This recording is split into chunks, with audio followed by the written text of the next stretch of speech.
Sometimes, history changes not by armies, but by a single man's choice. September 12, 1944. The Pacific sun was already blazing over the USS Hornet as Major Robert Cowboy Stout climbed into the cockpit of his F6F Hellcat. Around him, the carrier deck was a storm of motion sailors, shouting over roaring engines, fuel lines snaking across steel, the salty air thick with gasoline and adrenaline. Stout had flown 63 missions before this one, yet, as he pulled the canopy shut, he couldn't shake the feeling that this flight would be different. No one aboard knew it yet, but the next few hours would decide the fate of thousands. The mission seemed routine: fly a reconnaissance sweep over the northern airfields of a remote island called Peleliu, part of the Palau chain. Intelligence said the fields were abandoned, maybe a few scattered defenders at most. But as Stout's Hellcat banked east at 8,000 feet, the ocean fell away beneath him and the island came into view, a streak of jungle and coral in a sapphire sea. He leveled off for his photo run, and what he saw froze his blood.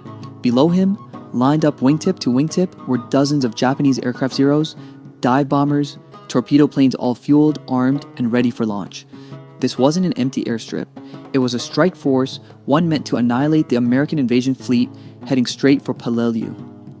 Every rule told him what to do next: radio the fleet, report the discovery, and wait. But protocol would take hours, and Stout knew by then those Japanese planes would be airborne. By the time help came, the invasion fleet would already be under fire. He looked again. The enemy aircraft sat dangerously close together, each surrounded by stacks of fuel drums. They'd built themselves a death trap and didn't even know it. All it needed was a spark. Stout's hands tightened on the throttle. His Hellcat was fully armed, 6.50 caliber Browning machine guns, 2,400 rounds, just 12 seconds of pure firepower. Not enough to take out 40 planes, but maybe enough to start an inferno. He shoved the throttle forward.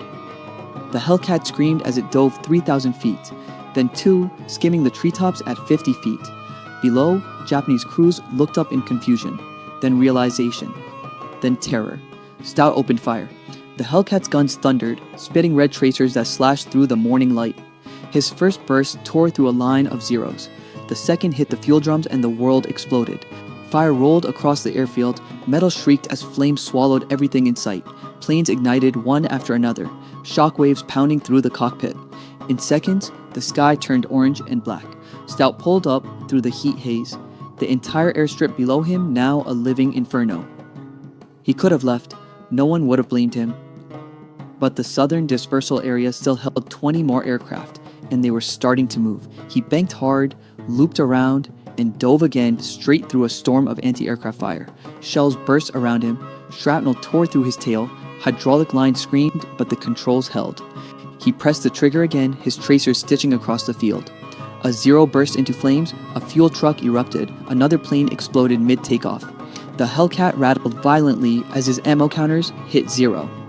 2 passes, 15 seconds of gunfire, and 40 Japanese aircraft reduced to burning wrecks. As he climbed toward the ocean, Stout looked back at Peleliu.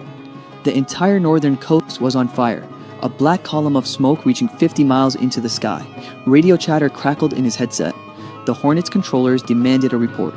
He keyed the mic, voice calm and steady. "Hornet Control, this is Stout. Mission complete.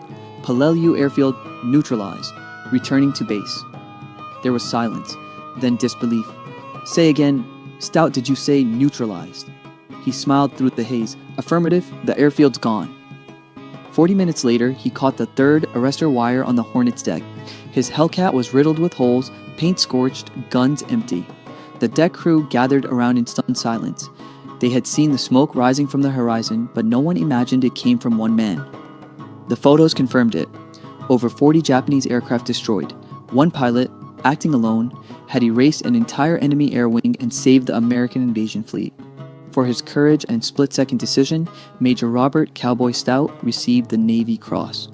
Yet, after the war, he never spoke of it. He went home to California, worked in aerospace, raised a family, and lived quietly.